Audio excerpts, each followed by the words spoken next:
Hey everyone, welcome back. And in this lesson, we are going to be talking about black holes. This is one of the most fascinating topics in astronomy, in my opinion, maybe the most fascinating.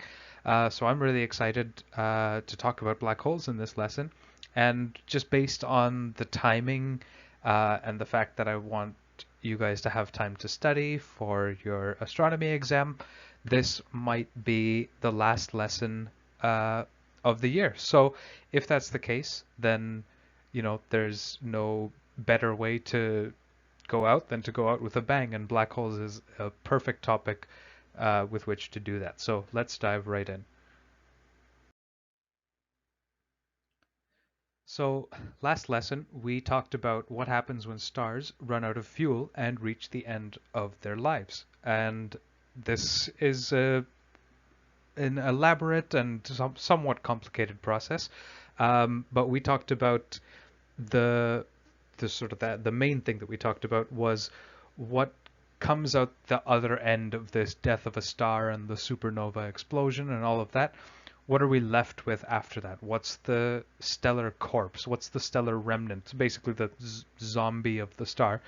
What do we have left? And I told you that that stellar remnant comes in one of three flavors. Either it will be a white dwarf, or it'll be a neutron star, or it'll be a black hole. And we've talked about white dwarfs and neutron stars in the last lesson, and we'll just briefly recap that here, and then we'll dive into black holes. So, as you will hopefully remember from last lesson, white dwarfs form when the collapse of the material that formed the star um, is stopped by this thing called electron degeneracy pressure. And so basically what that um, is it's the electrons in the atoms that made up the core of the star trying not to get compressed so tightly that they bump into one another. They're trying to maintain a little bit of personal space, is the way that I explained it in the last lesson. And so we can think of it as basically as that, which stops the collapse of the stellar material as it runs out of fuel. It stops generating that outward pressure, so all the material wants to collapse inwards to the center, and that works up until it compresses the core so tightly that the electrons get upset with how tightly they're being packed together, and they resist. And for a small star, that's good enough. That stops the further collapse of the material, and the outer layers get blown off into space, and what you're left with is this compact little ball called a white dwarf, and it's held up using this electron degeneracy pressure. It doesn't have to create its own outward pressure. For neutron stars, and we'll see all this recapped in text on the next slide as well, but neutron stars follow a similar process, except that the electron degeneracy pressure is too weak to stop the collapse of the material going inwards to the center. Um, but fortunately, they have this additional tool at their disposal, neutron degeneracy pressure, and so they use that to stop the collapse. And so you end up with uh, an entirely different kind of object, and it's maybe the most extreme thing in the universe that isn't a black hole. Um, but yeah, so we talked about that stuff last week. There's hopefully not too much need to go into all that detail again, but just to refresh your memories on what electron degeneracy pressure and neutron degeneracy pressure are, they're basically the particles, either electrons or neutrons, trying to maintain their personal space. Now, and you'll see here that some of this information is a repeat of what I just said, but what happens when this degeneracy pressure isn't enough? So we already saw that for a small star, electron degeneracy pressure is good enough to support the core of the star against that inward gravitational collapse. And so you get a white dwarf out the other end of that process. For more medium-sized stars, that's what I've written here as somewhat larger stars, electron degeneracy pressure isn't strong enough to stop that collapse, but neutron degeneracy pressure is strong enough. So you end up with a neutron star. And basically, when the electron degeneracy pressure is overcome, because it's too weak to stop the collapse, the electrons and the protons essentially fuse together to form neutrons. So you end up with this massive ball of just neutrons, because they're not really complete atoms anymore, right? A normal atom, you would expect, you've got, for example, you've got some protons. I'm just drawing in kind of random numbers, not any particular element or anything. But so you've got, some protons and you've got some neutrons in the nucleus, and then you've got electrons that whiz around in their orbits. And so that's what you would normally see for atoms, but when you overcome the electron degeneracy pressure, those electrons that live out in their orbits, they get basically fused with these protons here in the center. And so the end result is just a clump of neutrons altogether. All the electrons fuse with all the protons, and you end up with just a clump of neutrons. And then the nuclei of other atoms, which are also now just clumps of neutrons, they all get smushed together into this giant neutron ball, which we call a neutron star. And that covers everything that we talked about in the last lesson with regards to the formation of white dwarfs and neutron stars. But I did tell you that for super ginormous stars, just these insanely huge giga objects, neutron degeneracy pressure is also too weak to stop the collapse of the material. And that's a problem as for us in trying to understand what goes on, because we don't know of anything else, any other force or pressure or any other kind of resistance that would stop the material from just collapsing all the way inwards to a single point in space. And so basically the conclusion that you get out of that is, well, if it all collapses down to a point, then the end result that we're going to talk about in this lesson is that you get a black hole out of that.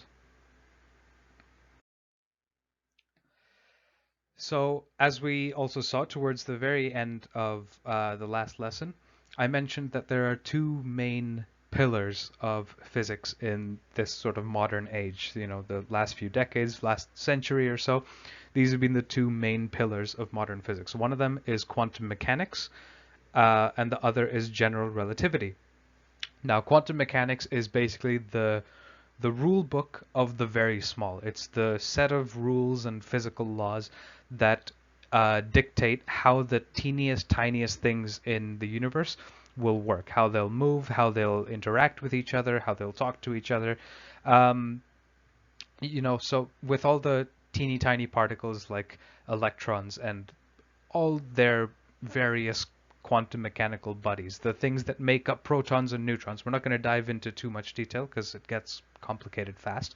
But the stuff that makes up protons and neutrons, called quarks, they behave in certain ways with things like electrons and with these other types of particles at that quantum level that just doesn't make sense with what we see in the real world around us. So we have this different set of rules that govern these tiniest things in the universe, which it's interesting that we don't use those rules to talk about everyday life, because the things that make up everything in the world around us follow these quantum mechanical rules, right? If you take, your notebook or a pencil or a computer or your phone or whatever, and you break it into constituent pieces, please don't break your phones. But if you take any everyday object and you break it into constituent pieces, you mash it into a pulp, and then you separate it as finely as you can, and then you pull apart individual atoms from it. I don't know how you would do that, but if you were able to separate individual atoms from it and then tear those apart and look at what's inside, those things all follow these laws of quantum mechanics. So it's interesting that they follow those laws on a tiny scale, but they follow different laws on a larger scale, at least most of the time.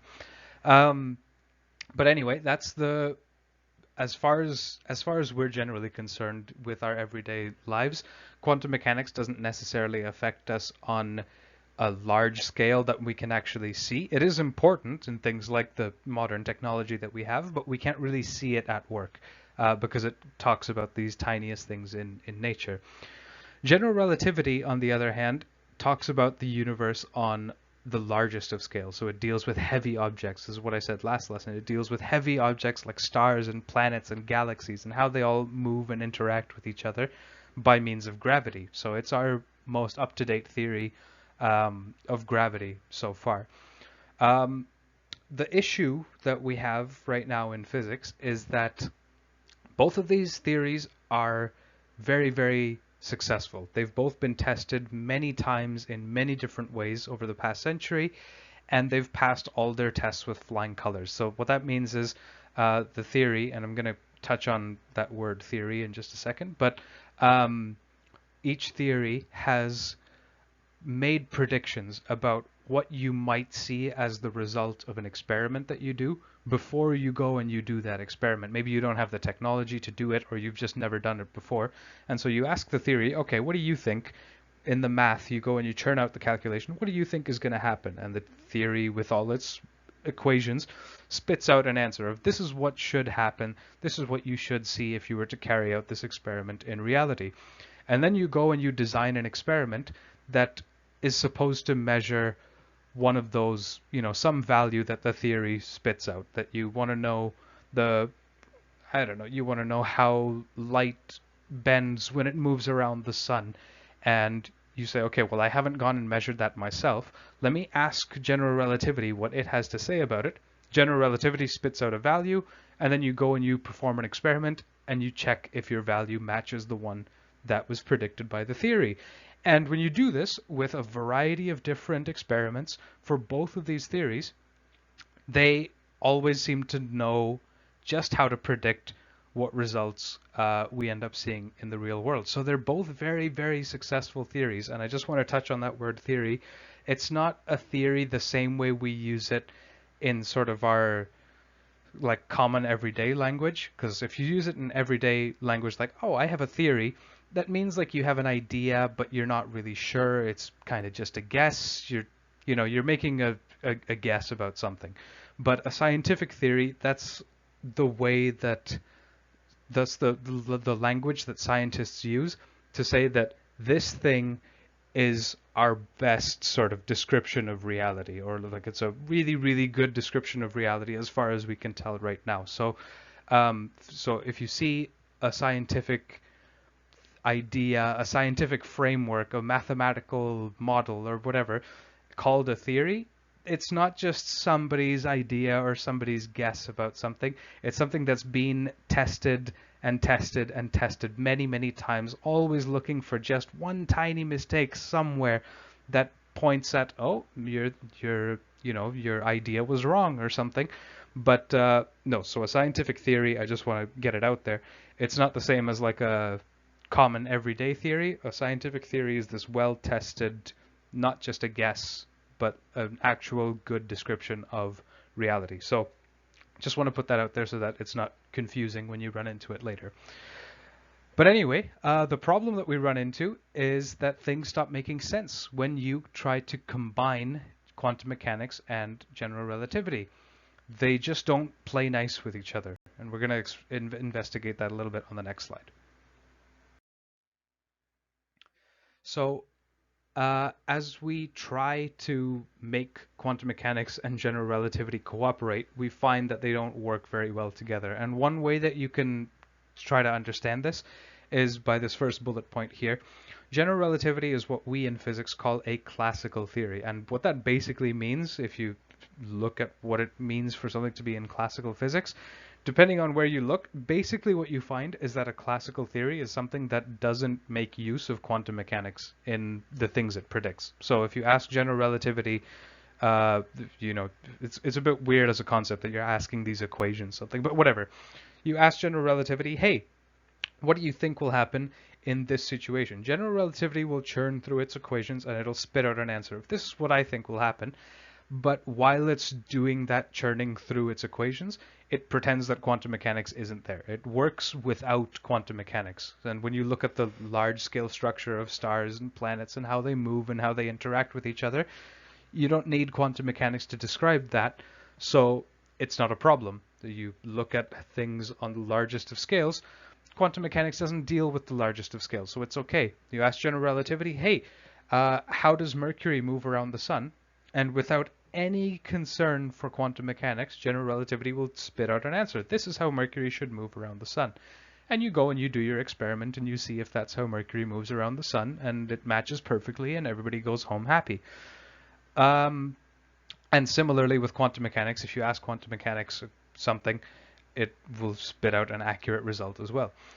Um, the part that I mentioned last lesson is that you run into a problem when you try to describe black holes because quantum mechanics and general relativity would both be needed to talk about it because they're very, very small, which is what quantum mechanics talks about, but they're also very, very heavy, which is what general relativity talks about, right? Something that's very heavy is going to have a very strong gravitational pull, and general relativity is our theory of gravity. So we need a way to talk about the gravity, so the general relativity side of things, for an incredibly, incredibly small object, which is a quantum mechanics thing. So we need to get the two theories to play nicely. And so far, they're not really doing that. They are in some ways, but they're not in other ways. At any rate, scientists are working to develop a theory that would actually allow us to use both of these pillars of modern physics together. And this would it has the very grandiose name of a theory of everything, which sounds like a daunting task if your next project is, hey, I want you to find a way to describe everything in the universe and how it interacts with everything else in the universe. That task will keep you busy for a long time, and so it's understandable that physicists haven't quite figured it out yet, but they are working towards it. And one of the examples of a theory that's trying to unite quantum mechanics and general relativity is string theory. But we haven't found any ways to test string theory yet. So far we're not getting the kinds of results out of string theory as we would from general relativity and quantum mechanics because we can't test it yet. We can't build any experiments. We can't design any experiments that'll allow us to get a value that's predicted by string theory because we don't know how to do that yet. So it's a work in progress. It's not by any means a part of physics that's all figured out yet. This is an active area of research in the present day. So whatever developments you ever see about quantum mechanics, general relativity, things like string theory or words like quantum gravity, things like that, that's all real-time developments in science that are happening right now in the present. So very exciting times, but also very confusing times because there's so much stuff that you need to know in order to make sense of these new developments. At any rate, even though we haven't figured it out completely, we do know some things about black holes from the insights that we get by trying to get these two fields to cooperate with one another. But the fact that we haven't figured it out completely also leads to the fact that black holes are still a big mystery and have a lot of question marks around them in physics because we just don't have the mathematical tools to explain them yet. Now, beyond the mathematical side of not being able to describe black holes fully because the theories start to break down, it's also really easy for black holes as a concept to just remain mysterious because almost everything in astronomy, at least until recent decades, relied on what you could see, right? You could see stars, you could see galaxies, you would build telescopes so that you could see things better. Things that were fuzzy dots suddenly became planets or stars or galaxies, and you can learn things about them based on essentially taking better pictures of them. So a lot of the advances that were made in astronomy in centuries past were basically down to how well you could see things. But black holes are these tiny and very dark things scattered throughout the universe. If they're dark, they're already hard to see. If they're tiny, they're hard to see. So basically, they're just really hard to spot, and that doesn't make it any easier to study them.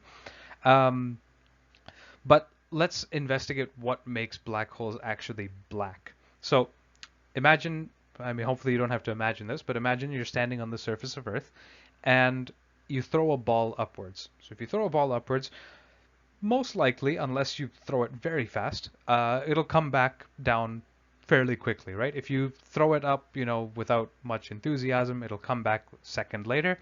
If you throw it really hard, you're trying to pitch a baseball straight up, it'll take a few seconds, but it'll eventually come back down.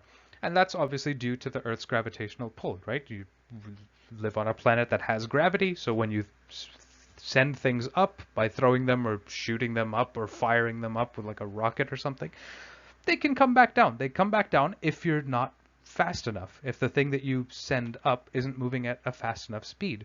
But in the case of something like a rocket, if you send something high up into the atmosphere and you send it at a high enough speed, it'll actually leave Earth's gravitational field and it'll just keep going out into space. And so there's this special speed where if you're able to travel at that speed, you can just escape Earth's gravity. It's not this infinitely strong thing that will always pull you back down, in the case of Earth at least. So if you travel at a sufficiently high speed, you will just leave Earth and you will leave the solar system. That means you've escaped the sun's gravitational field as well.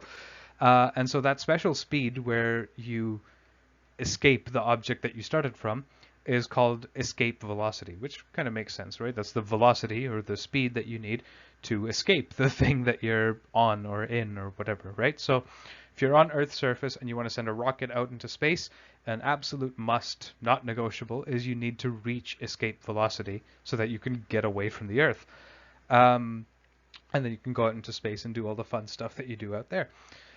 So in the case of black holes, they've got an extremely strong gravitational pull. And the way that you can sort of understand the impact of this is the stronger the gravitational pull gets, the higher your escape velocity also gets. So basically what that means is if the gravitational pull of the object is stronger, so the gravity is pulling on you harder, then you need to move faster to escape it. You need to move faster to get away from it. You can sort of think of that as like if you're trying to swim or paddle upstream in a river, if you're trying to go against the current, you might be able to you might be able to actually make some progress if you're paddling or swimming against the current, if the water's not moving particularly fast. That would be the analogy for something like Earth, right? So it's trying to pull you in a particular direction, but it's not trying very hard. So you're working against the current, but it's enough that you can overcome it if you're putting in enough energy. If you're working hard enough to overcome that current, you'll be able to do it. But if the water's moving insanely fast, if you hit some rapids and you're going in the wrong direction, there'll be a point, if you're coming up to like a waterfall or something and the water's flowing really fast in one direction, you're going to have to try a lot harder to overcome that, to not just be swept away by the current. So you can think of that as the gravitational pull of black holes, is that their pull is so much stronger that you would have to try way harder to be able to overcome to be able to, actually swim against the current and actually make some progress and not just be swept away by it.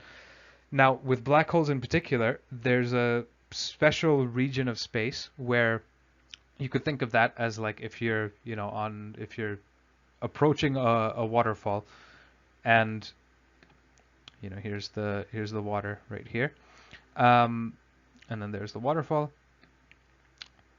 So you could envision that if you're over here where I'm drawing this light blue arrow, that maybe if you try really hard, you can escape. You don't get swept away and go down the waterfall.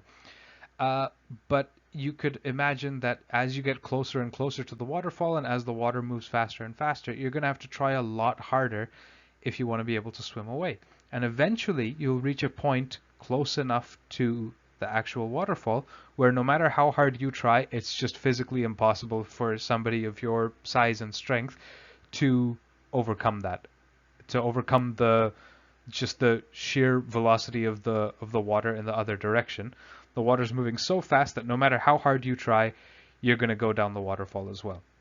And so you can think of this point of no return, if you will, at the just before the waterfall, as this special region of space around a black hole, inside which there's nothing you can do to ever get out. Once you fall into this region of space, there's no way for you to get back out.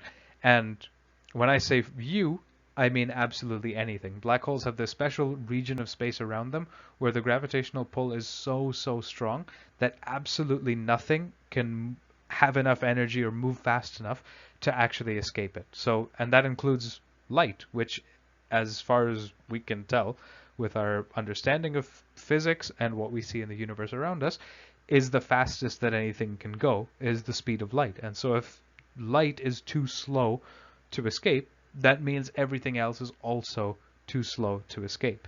And in particular, if light can't escape from a black hole, well, then it's not sending out any light. It's not emitting any light that we would be able to see. So the object looks black. As far as we can tell, it looks black to us. And so that's why they're black. And we're going to talk a little bit later about that event horizon business. But first, I want to talk about this very strong gravitational pull. And I'm going to try and visualize it for you with a few pictures I've got on the coming slides. So first, if we just step away from black holes for a moment, this is one way that you can sort of envision how gravity sort of works according to general relativity. So here we've got the sun, this nice large yellow ball here, and the Earth right down here. And they're on, you could think of this as like a trampoline. They're on like this bendy, twisty, flexible sheet that when you plop the sun onto it, it creates this little valley, this little, trough, like it dips down. It's like if you stand on a trampoline, the trampoline surface bends down where your weight is, right? Around your feet, it'll just, it'll bend down, dip down, and create this little well. And so we can see here that the very existence of the sun is causing this warping and this bending of space right around it. And so the idea, the sort of simple way of looking at it, is that all the planets and asteroids and everything that orbits the sun just follows the curves in this warped space. So you could put a little planet right here, and as it moves, it just follows the curve in this trampoline sheet, and it just follows the curve as it goes around and eventually makes its way back to where it started. And that's how it orbits the sun. Now, it's drawn in such a way, I never really like these drawings because it looks like space is flattened out by the time you get to Earth. And then you ask, well, how does Earth orbit the sun? Because all the space is flat. So it's not drawn out perfectly, at least for my taste, because it looks like Earth doesn't have any curve for it to follow. But that's the general idea, that if you look at this blue thing that I've drawn in here, you have like a little planet here that just follows the curve of that space-time technically, but we can call it space for now. It just follows the curves in that warped space, and that's what creates its orbit. And you can see the same thing in this second diagram here. We've got Earth creating its own little well, and then if you put a satellite out into space, it'll follow those curves, and it'll just orbit the Earth in a circle, or mostly roughly a circle, following the curves in that space generated by the Earth's mass. So this is one way that we can sort of picture how space, or more appropriately space-time, gets warped by the presence of something that's heavy. Now the problem is, and I'm going to show you a diagram of this on the next slide, is that the heavier something is, the more extreme that bending and warping and curving gets. So if you have something like Earth, the way that space-time warps and bends around it might look something like that. Not too extreme, you could totally picture something working a little hard and being able to escape from Earth in either direction, right? Maybe you put a larger planet like Jupiter or maybe the sun, and you'll get that space-time gets warped more severely around it. You can see that the sort of the slope here of this trampoline surface, if you will, is steeper, right? If you were a person trying to climb a hill, the hill, if you're basically in a valley where the Earth is in this little diagram I've drawn on the left, it's not that hard to climb this little hill to get out, right? But if you're in this valley here, that's going to take much more effort for you to actually climb out of, right? So the larger the object gets, the more massive it gets, really, the more work you have to put in to escape its gravitational pull.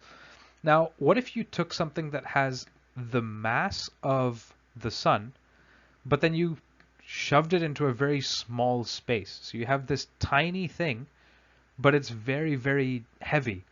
Well, then the space-time has to reflect that, you know, you've got a really, really heavy thing. So when you're very close to that object, there's you know, there's a deep, deep gravitational well.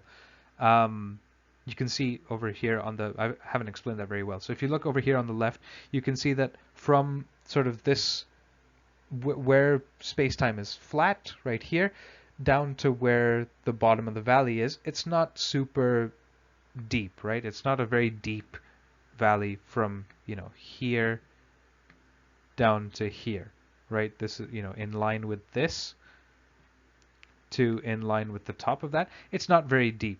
But if you look at the next one, this is a deeper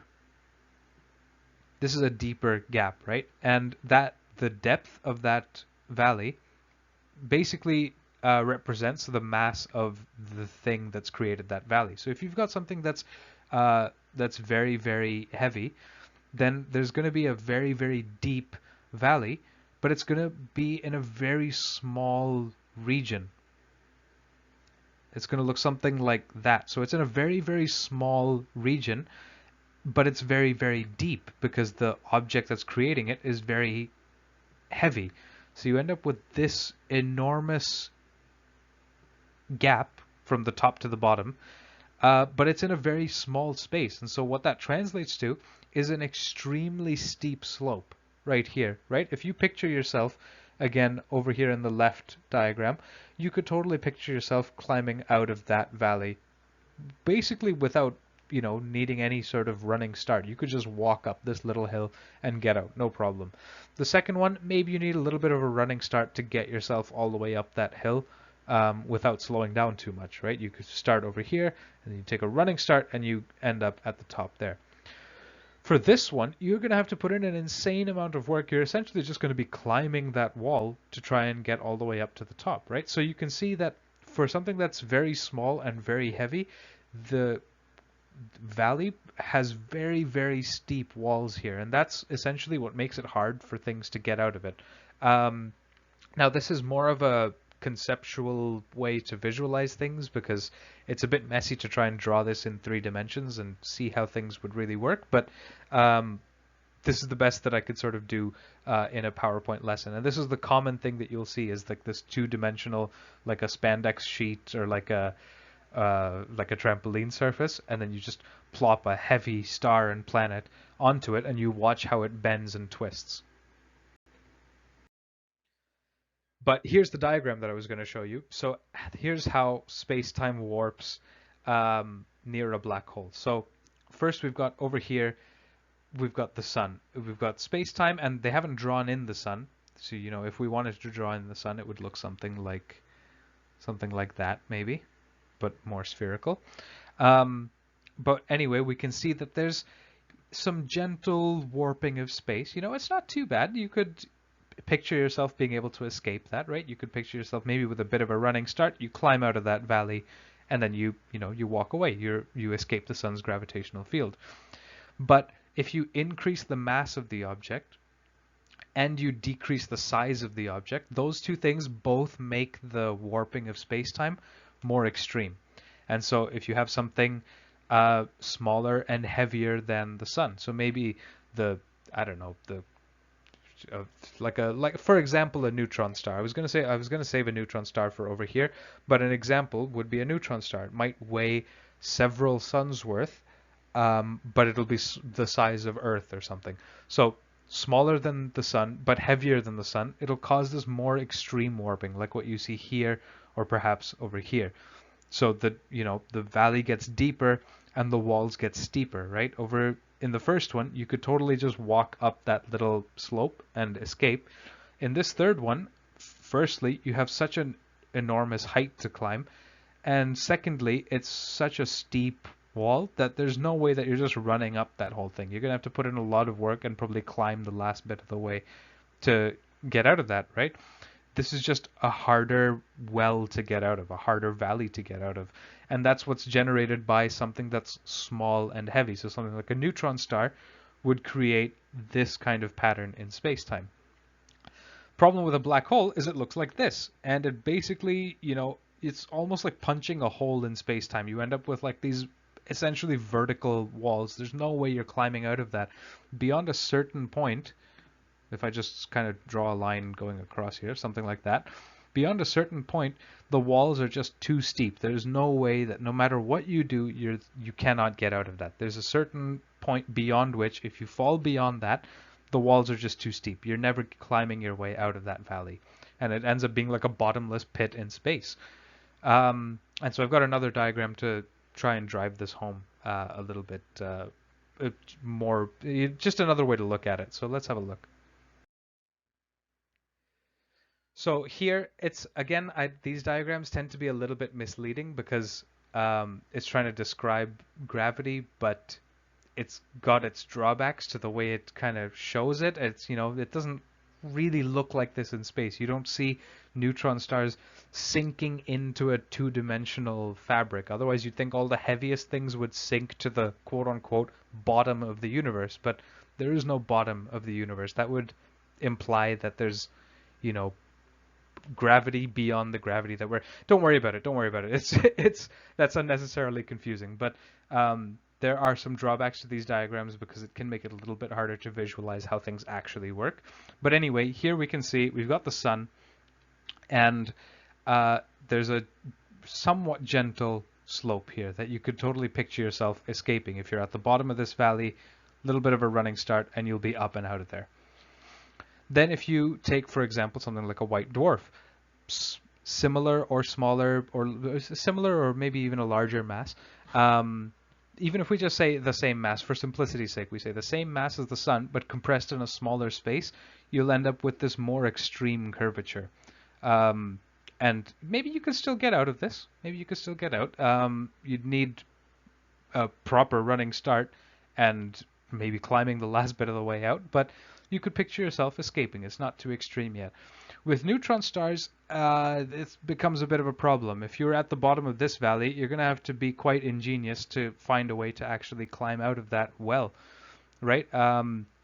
It's not so easy because you're getting into the territory of things that are small but also very heavy.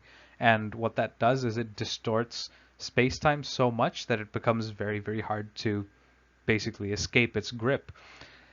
And in the case of a black hole, it's even more extreme. It's like this, it's like what I said on the last slide. It's like a pit. It's like a bottomless pit.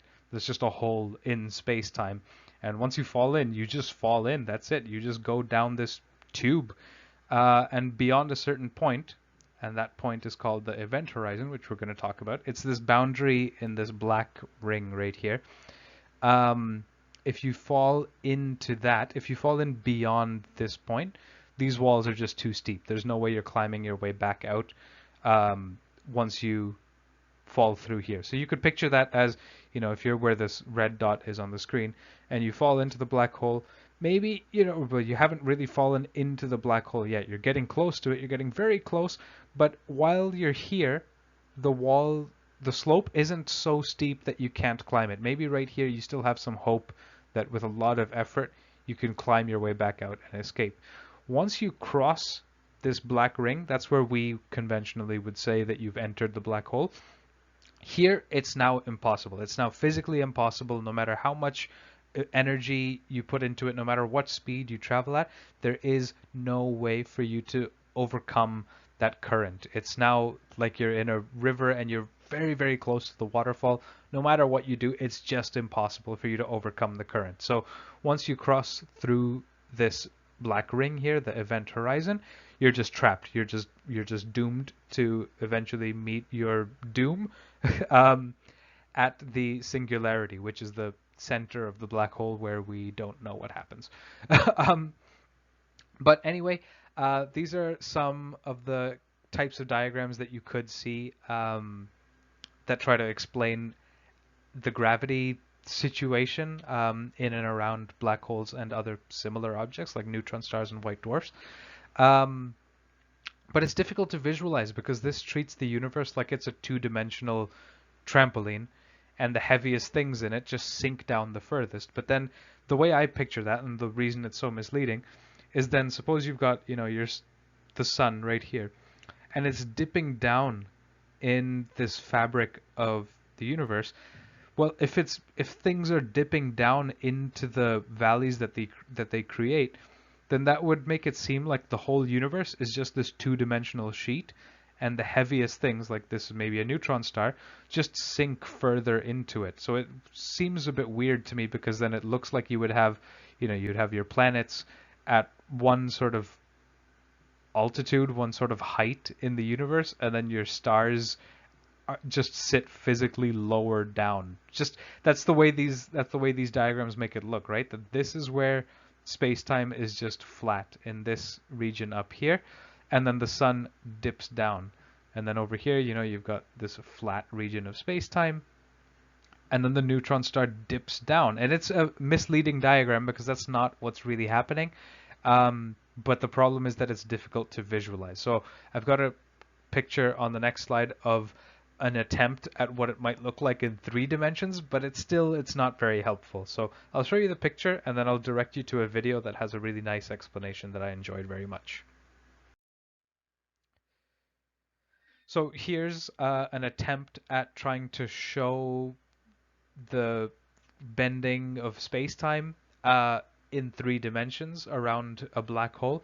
It's still not really great. It still looks like it's a flat 2D sheet of space. This bending of the space-time right here is kind of sort of an optical illusion. It's not bubbling upwards. It's because the black hole is here. We're going to talk about that later.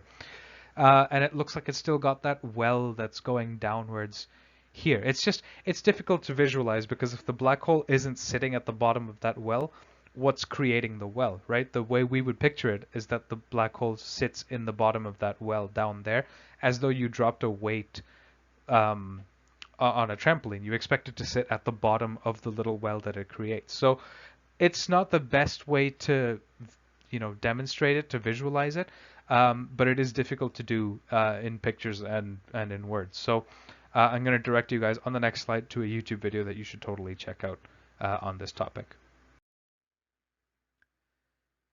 So this is a video that you guys can check out on your own time. I haven't linked it or anything here, but it's something that you guys can look at if you're interested.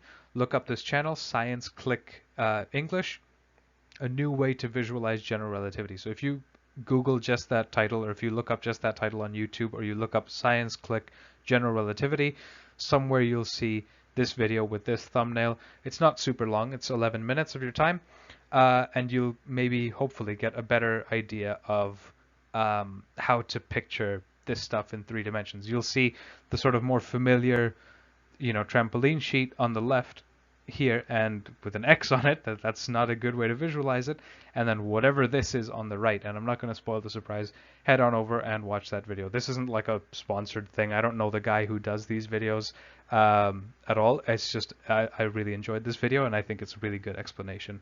So have a look. Now let's talk about what happens as you approach a black hole. So suppose you're, floating out in deep space, and you happen to get kind of close to a black hole. So the thing with black holes that it's just one of those weird things in nature that the black holes enjoy standing out, I guess. And they have this way of standing out that if you were to get, actually they don't like standing out because they're dark and hard to find, but whatever. if you got close to a black hole, um, you would find that because they bend and twist the fabric of the universe so severely around them, you would actually see the light of the objects that are behind them. So in this image on the left at the bottom here, we've got a galaxy in the background and a black hole in the foreground.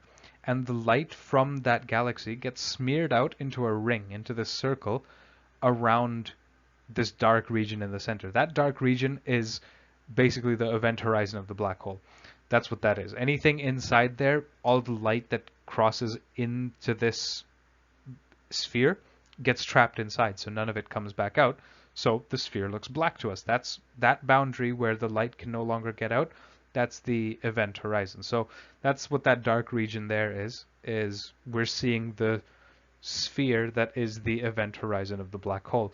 And then around it, we've got this smeared ring of stuff, and that's the image of the galaxy with all the light getting distorted around it by the gravitational effects of the black hole.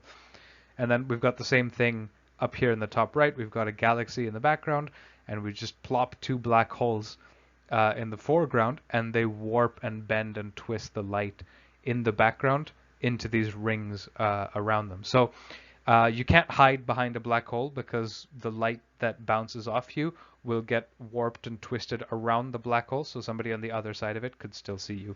And a good example of that is this diagram at the bottom here, where there's a very large black hole in this reddish-orange, with this reddish-orange material orbiting it, trying to hide behind this small black hole with this blue material orbiting it. And you can see that there's no way for it to hide. It's just the light from that black hole in the background gets so severely bent and twisted that it's maybe not quite so recognizable as a black hole, but it's all that light is getting, bent and twisted around the black hole in the foreground. So it leads to some really, really messed up pictures if you try to, draw an accurate representation of what it would look like to be close to a black hole. You get all these weird effects called gravitational lensing that smear the light from things in the background around the black hole due to its gravitational pull. So now let's talk about the event horizon, and I'm going to try and draw this out, which is why there's so much empty space on the slide. So the event horizon is the point of no return, and that's a bit misleading because point of no return might be a phrase that you've commonly heard or come across in books or TV shows, but it's not a point, it's a sphere. The event horizon is this spherical region around the center of the black hole, and from any direction, if you get too close to the black hole, there's this little envelope, this sphere, the event horizon. If you get inside that, there's no way that you can come back out. And so the idea is, suppose you've got the singularity of the black hole right here, where this X is. And the space-time is warped and curved so severely that within this region here, once you fall inside this, there's no hope. There's no way out. You can never escape falling ultimately to the center if you fall inside this area here. So this boundary that I've drawn in black, that's the event horizon. This boundary right here is the event horizon. I'm just going to write EH because it's too long to write the whole thing when I'm trying to write with my mouse. So that's the event horizon. So if you were a person out here, I was going to draw a rocket ship, but let's just draw a person. You're floating out in space. Hopefully you've got a spacesuit. If you're floating out in space and you see that you're getting really close to the black hole, at this point you can totally, with enough speed, hopefully in your rocket ship or something, you can escape. No problem. As you get closer, you're going to maybe have to put in more work, but you would still be able to escape.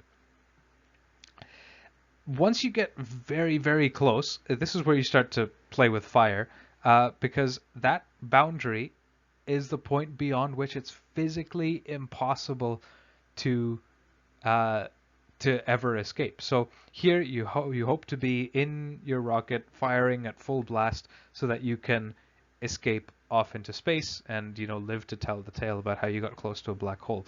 But if you don't go fast enough, if you don't oppose that gravitational pull fast enough, suppose you just touch that event horizon and just cross a little ways in, that's it. There's no, oh, I was just, a couple millimeters in. Nope. Once you cross the event horizon, you're done. Eventually, you'll make your way to the center. And that's true for any path that takes you into the event horizon, into this envelope. No matter what you do, if you get too close and you fall into that black boundary there, that's the event horizon, eventually you'll make your way down to the center of the black hole, and there's just no escape for you. No matter what you do, that is it. So it's this point of no return. As soon as you cross it, that's it. You're done for, and you're going to end up suffering perhaps quite a bit, perhaps not very much. We don't know. And your remains would make their way to the center of the black hole. So pretty scary stuff if you ever were to get close to falling into a black hole. There are videos online that would show you what it would look like, and the scary thing is that it never looks like you actually fall into the black hole. It only ever looks like you're getting closer and closer, and then it looks like the entire universe collapses onto you. So if you guys want to see that, let me know, and I can forward along a video that will let you see that. But yeah, it's kind of scary stuff to see these things visualized when they take into account all the physics of black holes that we know so far. But anyway, that's the idea of the event horizon. And once you're inside, there's no way for you to escape. So same thing if you had a ray of light that happens to move. It's moving in a straight line, and then by the gravitational pull of the black hole, it gets bent towards the black hole. As soon as it crosses the event horizon, it might take a while, but at some point it'll make its way down to the center, down to that singularity. For any light ray, that wanders too close to the black hole, it'll just get pulled in up to that event horizon, and beyond that, there's no hope for it. It's just going to end up spiraling down to the center. And so that's why this particular boundary, this black boundary, the event horizon, is what we see as the dark sphere in all the pictures that you ever see of black holes. Or at least all the artists' pictures, you see black holes represented as these black spheres. That black sphere is this event horizon, that boundary where once you get inside, there's no way out. So any light that goes inside, any material that goes inside, there's no way for it to get out. There's no way for it to send a signal out. It's just completely disconnected from the rest of the universe once it gets in here. It's a one-way trip inside the event horizon. There's no way out. There's only things fall in and nothing gets out. So that's what we see as the black sphere in pictures of black holes. And here, I don't want to focus too much about everything that's going on in this picture. This is the image of the black hole at the center of our galaxy that was released last week, which now that I'm saying it, that sounds absolutely insane that we have this kind of a picture. But don't worry about the size. Don't worry about this Doppler boosting that we see down here. Don't worry about the emission ring. Don't worry about any of that stuff. Just notice in real data what this looks like. We haven't got the most high-res picture ever, but let's be real. Black holes are very small, and this one is quite far away. So the image is bound to be a little bit fuzzy because it's like trying to take a picture of the donut on the moon. Chances are it's not going to be a very high-res photo, right? And so what you can see is if you just try to look past all these labels and stuff, is that there's this dark region in the center where the black hole actually is. That dark region has this dotted boundary. That's what the event horizon is. So if you were to draw like an artist's representation of this black hole, they would plop a giant black sphere in the middle of this thing, and they'd say, that's what the black hole in the center of our galaxy looks like. That's the thing, is that in this picture of this is actual data, there's a whole bunch of stuff that's orbiting the black hole, but then there's this really dark region in the center, and that's marked by this boundary, which is the event horizon. So that dark sphere, it doesn't look like a sphere in this picture, but the dark sphere that you see in pictures of black holes, that's the event horizon. That's all I wanted to show you guys from this slide. Now, here's a fun word.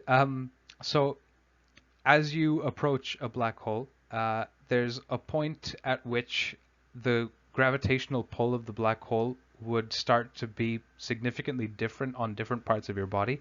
So if you were falling feet first towards the black hole, there would come a point where you're close enough that, let's say, the center of the black hole is here, and you're falling feet first. So there's your head, and there are your legs, and you're falling like this.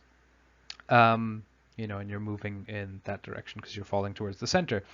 So the gravitational pull on your feet are physically closer to the center of the black hole. So they're getting pulled on really hard by the black hole. Your head, not so much. It's getting pulled on a bit, but definitely not as much because it's farther away from the center of the black hole. And so what ends up happening is the black hole pulls on your feet harder than it pulls on your head. And what that essentially does is it ends up stretching you out. So as you get closer and closer to the center of the black hole, so if that's like panel 1, panel 2, panel 3 of like a comic, as you get closer and closer to the black hole, you get stretched out, so I'm just going to try to sort of draw that. So here you are getting stretched out as you approach the black hole. And that's because it's pulling harder on certain parts of your body than others. Here it's pulling way harder on your feet than on your head. And so you'll get, stretched out even thinner until you're basically just a string of particles all moving towards the center of the center of the black hole. So you end up just being this string of particles that's all moving in that direction towards the center of the black hole. And you get torn apart by the difference in the gravitational pull on your feet versus at your head. And this process has a very nice name, which is spaghettification, because you basically get turned from a human into human spaghetti. And you end up just being this long string of particles that falls into the black hole. The interesting thing is, when this happens, or I guess where this happens, depends on the size of the black hole and how extreme the difference in the gravitational pull is on your feet versus at your head. So for a large black hole, for a very, very large, very massive black hole, the event horizon is actually quite far away from the center of the black hole. So when you fall in, you cross the event horizon, you enter that dark sphere, you're falling towards the center of the black hole, but you feel fine. You're so far away from the center that you're not being torn apart yet, because it's just pulling on all of you, and you're far enough away from the actual center right now that your feet and your head are roughly the same distance from the center of the black hole, so you don't get torn to shreds.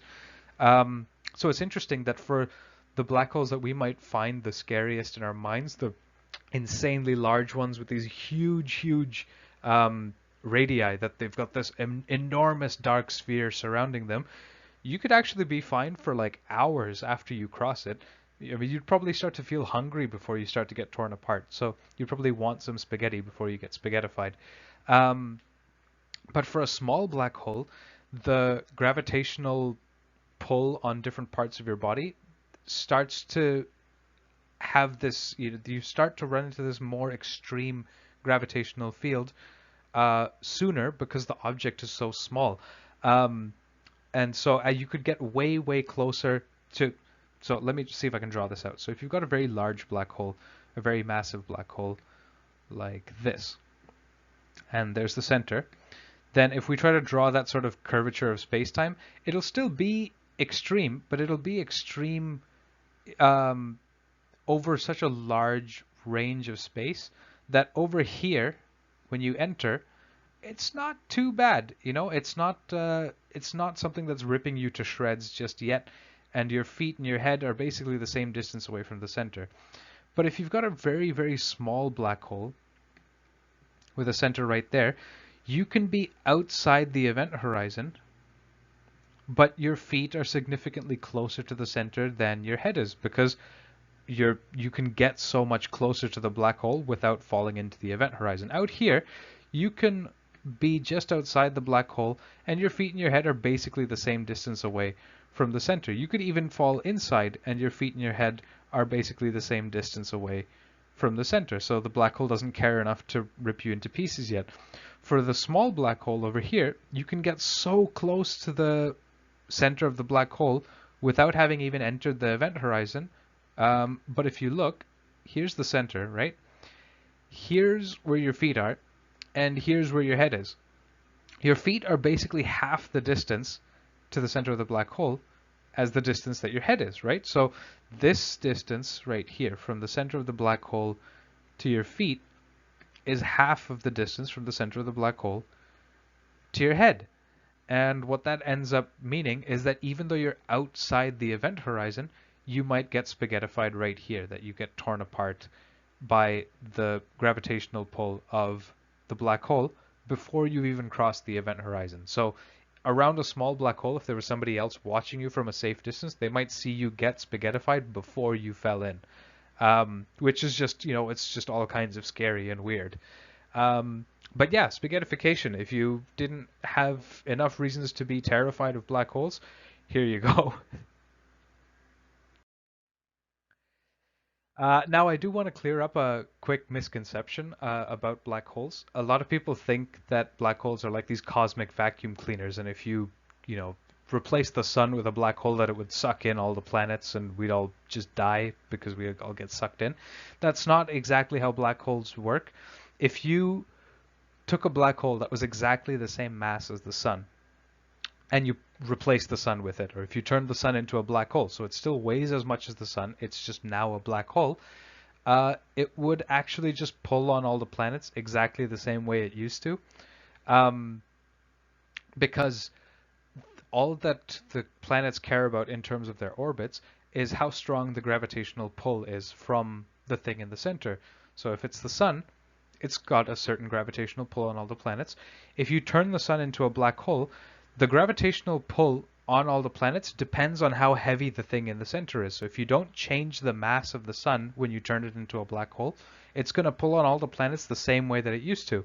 So the Earth would continue to orbit the sun. Even Mercury, the closest planet to the sun, would continue to orbit this new black hole in the center of the solar system. They wouldn't be violently sucked in. And so that's the misconception that I want to clear up, is that black holes aren't these giant vacuum cleaners that go, just clearing out areas of space by sucking everything into them. The problem is that if you get too close to the black hole, like we saw with the spaghettification on the previous slide, is that then you run the risk of getting torn apart, especially if it's a small black hole. You run the risk of getting torn apart just by getting into close proximity of the black hole. And we saw that earlier in the lesson, where if you've got something small and heavy, the curvature of space-time gets to be so extreme that all hell breaks loose and you just get torn to shreds. So that's the sort of word of warning, is don't get too close to a black hole. But if you were to replace the sun with a black hole right now, we wouldn't get sucked into it. I have said on the slide we would all be doomed anyway because we would lose our source of heat and light. But not because we got eaten by the black hole. So just wanted to clear up that misconception that a lot of people have.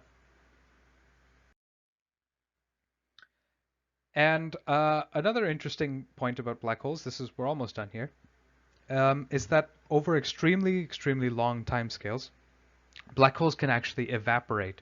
So through a complicated process, I'm going to spare you the details, but if you want to look it up, look up Hawking radiation.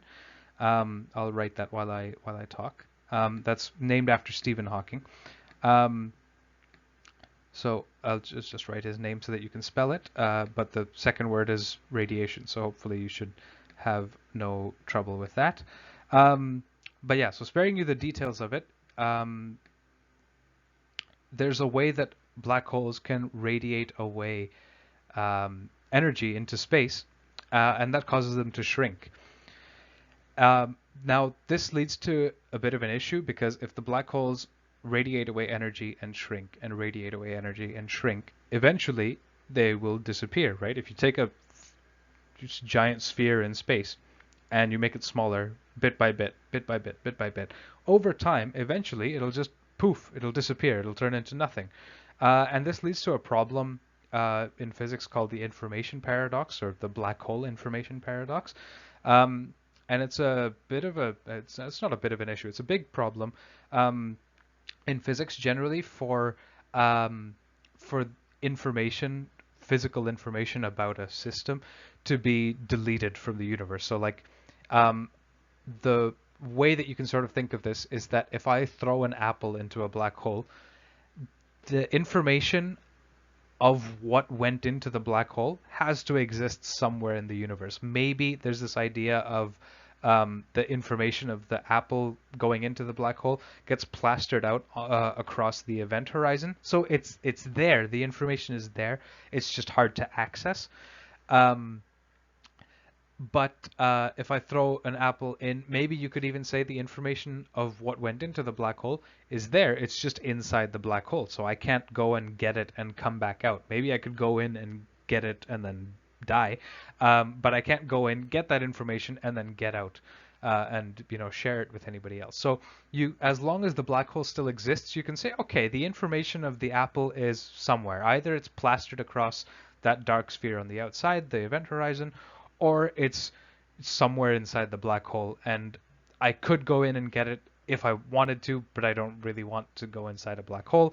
So I'm just going to assume that information is still there, and I just can't be bothered to go in and get it. But the problem is that if you take two identical black holes and you throw an apple into one and you throw a car into the second one, maybe the information gets plastered on the event horizon. Okay, that's one way, that's one idea.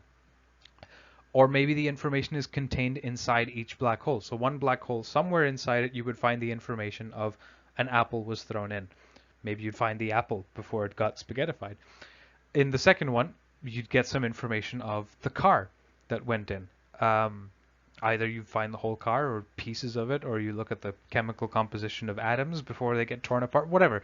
One way or another, there's going to be some information either on the event horizon or inside the black hole of what went in. One says, I have an apple. The other one says, I have a car.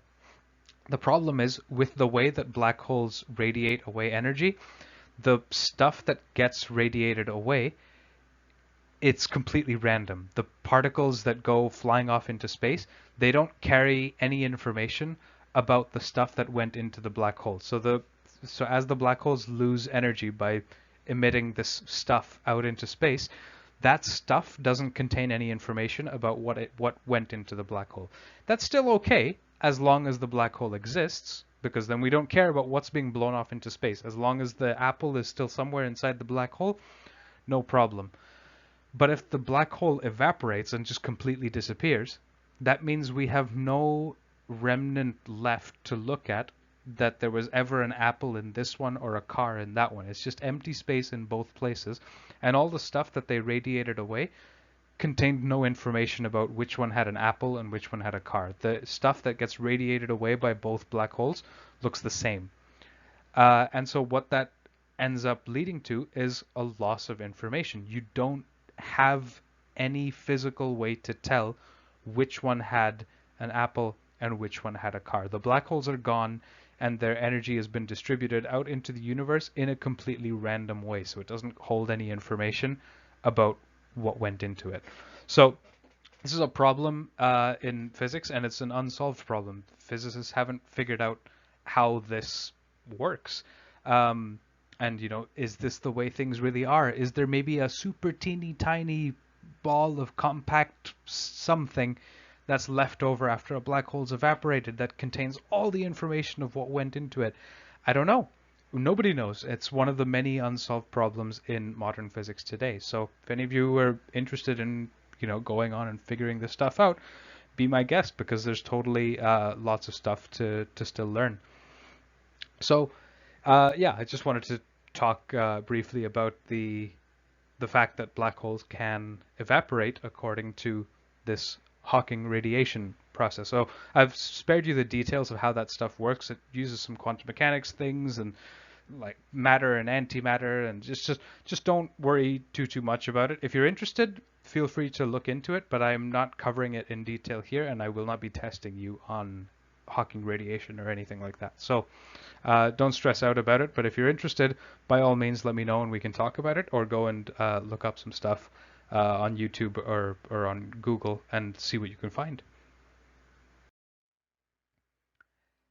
Now, I'm just going to leave you off with this last slide here, which is that black holes are weirder than you think. As strange as they already are from what we've seen in this lesson and from what you might have seen in documentaries or movies, they're weirder. They're even weirder than that. So one thing to relate back to the Hawking radiation that we were just talking about is that normally if an object emits energy, usually if we think of that in sort of our conventional world, you could think of that as something that's hotter than the environment around it. So like a hot cup of tea. It's hotter than the environment around it. It emits energy. It radiates away heat into the surrounding environment, into the air around it, and then it cools down and it emits less energy, right? Until it eventually reaches room temperature and it's not emitting anything because it's at the same temperature as the rest of the room. Black holes here decided that they're going to be unique, and as they emit energy out into the universe, they shrink, but then they heat up as they shrink. But that means that they're even hotter than they were before. So they were a little hotter than the rest of the universe, so they emit some energy, and then they shrink, and they get hotter. And that makes them emit more energy because they're hotter than than the surrounding environment, which makes them shrink even more. But that makes them even hotter. So they emit even more energy. So they're weird in this way that instead of emitting a little energy, cooling down, calming down, and that's it, they take a break. As they emit energy, they'll start to emit more and more and more energy, which makes them shrink and shrink and shrink, and that'll eventually lead to them disappearing. Now, the reason we don't see black holes just disappearing all the time is that we're still in the age of the universe where black holes are busy consuming energy. Either they're eating stars and planets that get too close to them, or they're just gobbling up random photons and protons that just happen to still be floating around in the empty space. There's still a ton of photons just flying through space from the earliest times in the universe, and so the black holes are still busy growing by taking in those little bits of energy all the time. So they're not at the stage of shrinking yet, but once they start to shrink, that'll be a chain reaction that as they start to shrink, they shrink more and more and more and more and more until they evaporate. So that's one way that black holes are weird, and there's plenty more, but the final thought that I'm going to leave you guys, I'm counting on this being the last lesson before the exam, so I thought just one last thought to break your brains, is that when you cross beyond the event horizon of a black hole, time and space, in a sense, kind of swap roles. And what that means is, so right now in our normal world, you can point into 3 dimensions of space and 1 dimension, but you can, sorry, we live in 3 dimensions of space and 1 dimension of time. In our world, you can point to the 3 dimensions of space. You can point in a forward-back direction, a left-right, and an up-down, right? No problem. But you can't point in the direction of the flow of time, right? You can't point in any direction around you and say, that's the direction that time is moving forward in, or that's the direction that time would move backward in. We can't point in the direction of time. We move through time, but we're not able to point at it. The part that's weird with black holes is that once you cross the event horizon, time becomes a thing that you can point to, and you lose the ability to point in a particular direction in space. And that's very mind-bending, and there is a YouTube video to explain it, so if you guys are interested, I will link that for you. I'll send that to you guys in some way. But it's such a strange thing to think about, that time becomes a direction that you can point in, and you lose the ability to point in a particular direction of space. So that has a strange implication. And that implication is that once you're inside the event horizon, the center of the black hole, it's no longer in a different part of space that you just haven't reached yet. because space and time have swapped roles in this way, the center of the black hole, which is your ultimate, resting place, that center, that singularity, if you will, it's not in a different part of space, it's at a different time. So you enter the black hole and the singularity is nowhere to be seen. The center of the black hole is nowhere to be seen. It's not something you're moving towards necessarily in space. It's something you're moving towards in time. The center of the black hole isn't your destination in space. It becomes your future. It becomes your destiny rather than your destination. And that's just blows my mind. I don't understand how any of this stuff works. I mean, I understand a little bit of it. I've explored some of this, just touching the surface of the math that predicts these kinds of things. But yeah, black holes are weirder than you probably possibly could have thought before these last couple of slides. So that is the last thought that will hopefully kind of break your brains. But that's it. I'm not going to try to break your brains anymore. This is the last lesson for you guys to digest. We will do a review and we will have an exam, and I will not ask the most mind-bending questions on the exam. I will try to keep it fair to you guys so that you don't have to spend hours trying to explain to your parents how time and space swap roles inside a black hole. So that is it for this lesson. I know it's been a long one, but it's black holes and I had to do it justice. But yeah, so if you have any questions, and I would totally understand if you do, let me know, get in touch with me, leave a comment, whatever works most comfortably for you. Get in touch with me, we can talk about it more. If you don't have questions, but you're just interested in knowing more, let me know, and we can just nerd out together talking about black holes. I absolutely do not mind. But if you don't have any questions, then I will see you all in the next video, which will be a brief recap to close out the year. So thank you for your time and attention, and I will see you all in the next video. Have a good one.